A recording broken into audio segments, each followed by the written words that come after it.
Hi, this is Mr. Verlich from Guidance, and I wanted to talk to you a little bit about planning for life going into your senior year and after high school, and try to give you some useful information that will help you plan for that. It's only logical.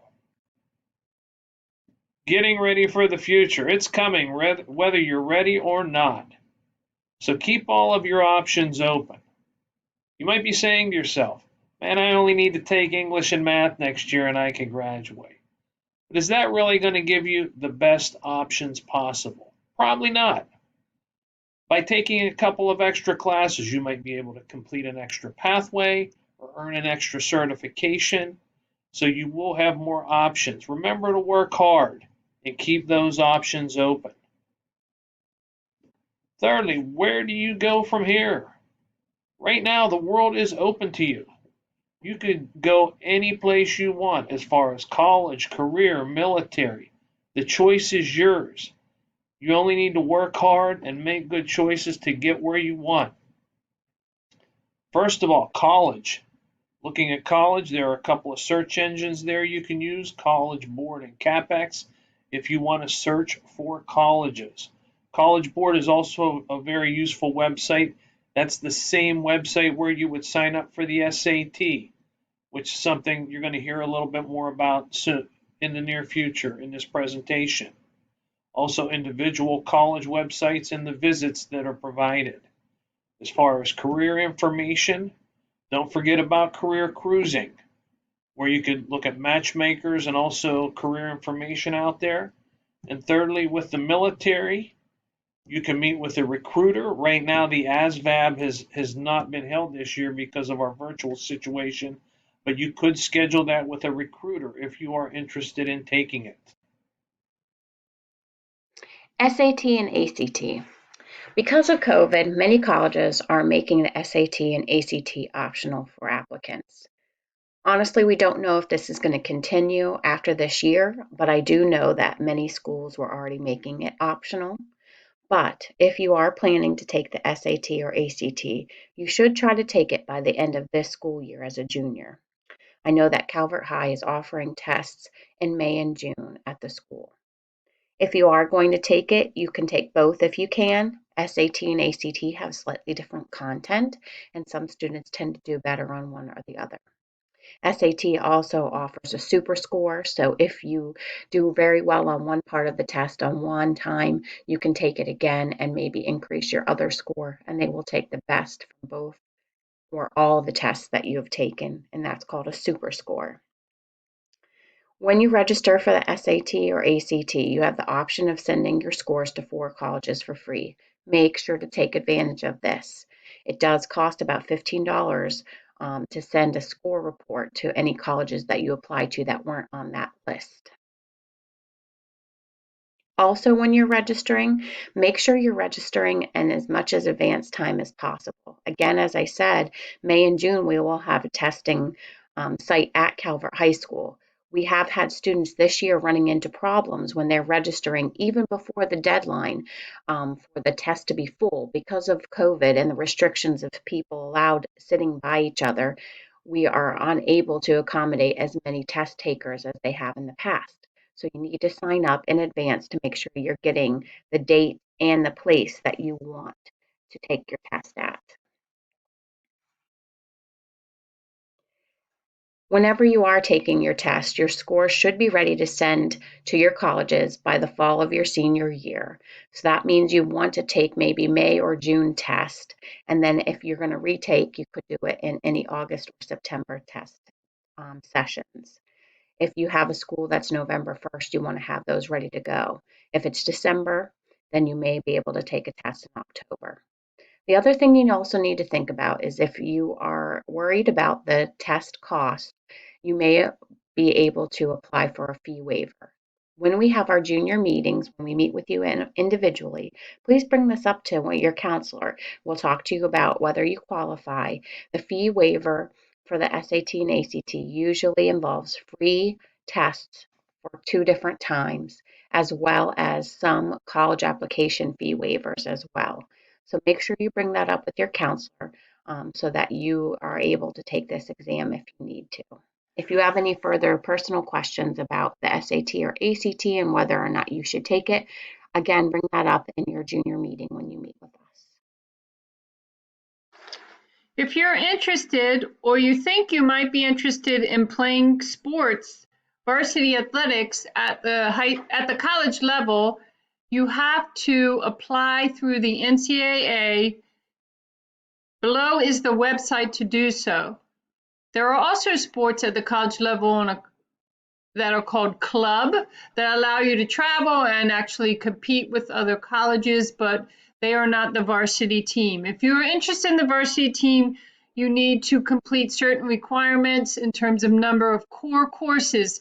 The GPA they look at is not looking at PEs and arts and other electives. They're looking at your core courses. You have to have a certain amount and a certain GPA, and you also need to have a certain SAT score.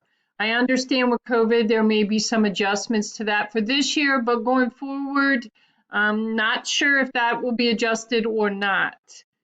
If you have any questions, see Ms. Harrison guidance to make sure that you have gotten the minimum number of requirements taken at the grade you need in order to qualify.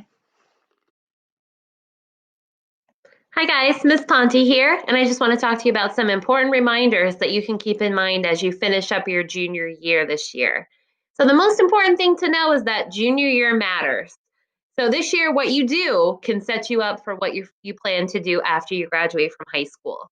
So one of the most important things is to make sure you keep your grades up. At the end of the year, beginning of next year, I should say, we'll be sending your transcripts to colleges if you plan on applying to colleges. On those transcripts, the most recent thing is going to be your grades from the end of your junior year. So make sure you're finishing strong and give colleges something really good to look at. Make sure they want you as an applicant and see you as a good student. So make sure you're working hard on your grades. Also, stay involved in activities. I know it's really hard with us being virtual and all this crazy circumstances, but do the best you can. Get involved in activities, build up your resume, because people are going to want to see the type of things you do to get a type of an idea to see of what person you are, what type of person you are. So make sure you build up your resume and get involved in activities. And if you're not involved in a lot, maybe take stake of that and get involved in some activities. Along with that, look for some leadership opportunities to enhance your resume. Step up, make some changes, and be a leader. Colleges and employers and everyone really loves to see that in a resume. So make sure you're thinking about that as well. And the biggest thing, if you remember nothing else I said today, the biggest thing is for you to do your research over the next couple months. In the fall, when you come back for senior year, the question that we'll ask you as counselors is no longer going to be, where do you want to go? We go from that to asking, how are we going to get you where you want to go? So if you spend your time now researching colleges, looking at jobs, figuring out what military branch you want to go into, all those kinds of good things, the fall will be that much easier for you because you'll be able to focus your time and energy on doing the things that are required of you to do the things you want to do after you graduate. And trust me, if you're looking at college, you will be very busy in the fall with applications. So make life so much easier for you and figure out what schools you're applying to now so that when you come back in the fall, you'll have a list of schools that you want to hit up and apply to. That'll make your life so much easier. Something else you can do now is make a resume. So a resume is essentially like a document that lists everything about you. So awards you've gotten, honors you've received, activities, jobs you've held, things like that. It's usually about one page. And a lot of times students will ask us in guidance, well, do you have my awards? Do you have my honors? We don't. We don't keep track of any of that stuff. So it's up to you and your family to make sure that you can remember all those things. So I would encourage you now, while you have a little bit of downtime, to start creating a resume. And what you can do is you can Google online for student resume template, and you'll get some really good templates that you can just kind of plug your information into and then use that. And that's a really good document to have because that's something you can kind of change and edit and add stuff into as you grow and as you change as well. So that's a really good document to start thinking about and doing now. Another thing is with registration right around the corner, something else to think about is your schedule for senior year. Early release is very real and everyone is super excited as seniors, I know, to come in late or leave early, but make sure you're balancing that. Because if you've worked really hard for the past 3 years of high school and then all of a sudden senior year, you only take 2 classes, colleges are going to say, what's the student thinking? What changed? So make sure you don't give anyone any reason to doubt you. So make sure you're continuing that rigor and continuing to work hard next year. And I mean, maybe leave a period or two early, but maybe balance that out with taking like the last biomed class or finishing up your CTA program or taking classes at CSM. Talk to your counselor about what that might look like for you. But senioritis, don't let it hit you because it will show up on your transcript and be very evident. Something else is if you are considering attending a four-year college like University of Maryland, Towson, Salisbury, places like that, make sure you have 2 years of the same foreign language on your transcript. Credits do count if you earn them in middle school. And if you don't have 2 years of a foreign language on your transcript and you want to attend a four-year school, just let your counselor know when you meet with them. We can help you get that on your transcript, but we have to act pretty quickly. So make sure you let them know ASAP. And if you do have any questions about anything, because this whole process is very confusing, it can be really overwhelming, can be just really hard to think about these things because it's very real. Talk to your counselor. We've been through this process with plenty of students before, and there is no such thing as a stupid question. If it's a question you have or something you're feeling unsure about, let us know and we can help you. And I know during virtual learning, it's a little tough to get to us, but we are still here. You can email us, you can call us, you can make an appointment with us. Just let us know what you need and we'll do our best to help you out. So speaking of which, we have to get a little bit creative in order to keep in touch with our students because we don't see you guys in a classroom every day. So we have a couple of things in place that will help us communicate important information to you all. So the first thing is when we meet with you guys, we're going to collect an email address from you. And you can give us whatever email you want. You can give us your school email, you can give us a Gmail that you use. It doesn't matter. Just give us an email address that you check pretty regularly. Because what we'll do is we'll put your email on an email list. And then when we get information about things or information we need to get out to you guys, we'll email it. So make sure you give us an email that you check and that you're checking your email that comes from us. And these announcements will be anything from, hey, today's the deadline to sign up for the SAT. And then we keep this email list too until you're seniors. So this may be things next year like, hey, here's the link to order your cap and gown. So we'll send out all sorts of important information. We also have a Remind 101 account for your class. So that's going to be at Calvert 22-81010, however you sign up for Remind, whether you do it through the app. So you can sign up for that. And we also do a scholarship Remind. And this is probably a little bit early for you guys. It's probably more for the seniors, but you are more than welcome if you want to sign up to get scholarship texts from me. Anytime I get a new scholarship, I'll send out a text notification. And to sign up for that, it's at Calvert HS, the number 1. And then you would text that or however you want to sign up for Remind. So I just want to thank everybody for their time and attention today. Thank you for listening to us. And we are all 4 of us counselors are so looking forward to talking to you guys and helping you figure out what we can do to help plan your future.